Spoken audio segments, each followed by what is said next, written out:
Hi everyone, it's Karen here, the Ideas into Action business coach. And do you notice I do that every day? That's really annoying, isn't it? Just as I start to speak, my glasses fall down. That's not what I'm here for. I'm the Ideas into Action business coach. And today's take 5, I wanted to sort of think about touch points. The touch points that you have with your customers.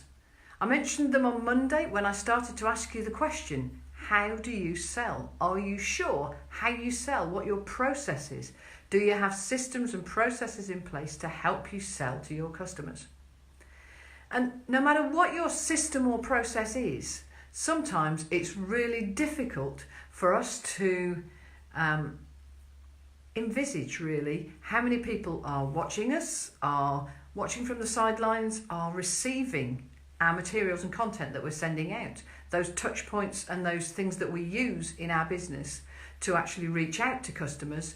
Unless you get direct feedback from somebody, you don't know exactly how many people are there and how many people are listening and what impact you might be having.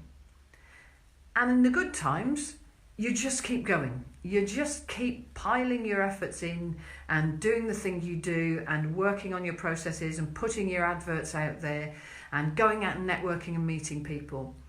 But on the bad days, when you're feeling a little bit down about things, or you're feeling just a little teeny bit nervous about whether it's going to actually work in the way that you want it to, you tend to forget that actually you could be only one touch point away from having somebody sign up for a small thing from you or a huge thing, maybe a big program or coaching or whatever it is that you do.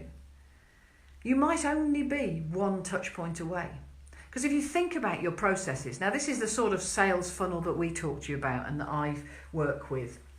And you'll give away at the top of your sales funnel here, in order to meet people, you're paying for adverts, so that's costing you something perhaps.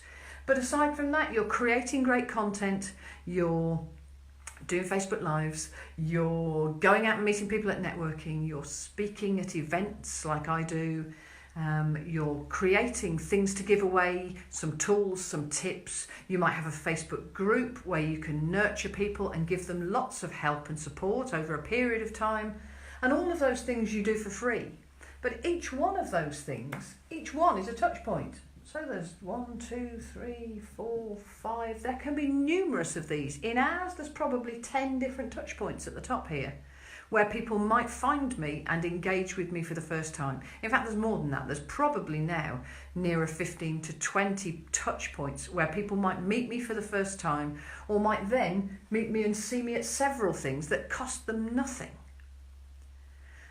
That's great, because I'm building up know, like and trust, and that's what your sales engine, your sales machine needs to do for you, is give you as many opportunities as possible to meet people, to be in front of your customers and to give value to potential customers in order that you build know, like and trust and build your reputation.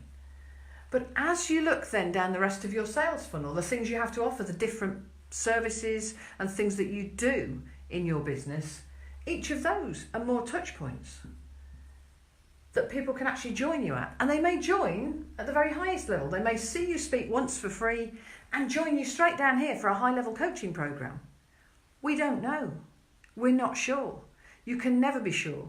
On Facebook and social media, we refer to the people that watch stuff but never press hello, never react to anything and give you an indication that they're there. They're the lurkers. And you don't know who your lurkers are, but I can guarantee they'll be out there.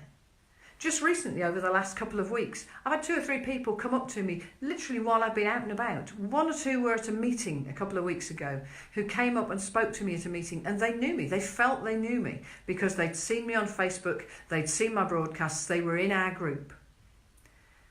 Last week, out with my mother shopping, somebody else came up who I'd never actually met, but who was in our group, who knew me, who I hadn't interacted with at all on a personal level, who suddenly was, I'm coming to your boot camp, I'm going to be there in December, I'm really looking forward to it. I thought it was you, I recognised your voice. You don't know when those touch points are going to work for you and at which time you're going to suddenly have people come out of the woodwork. But what I do know is, again, sales is often about a numbers game.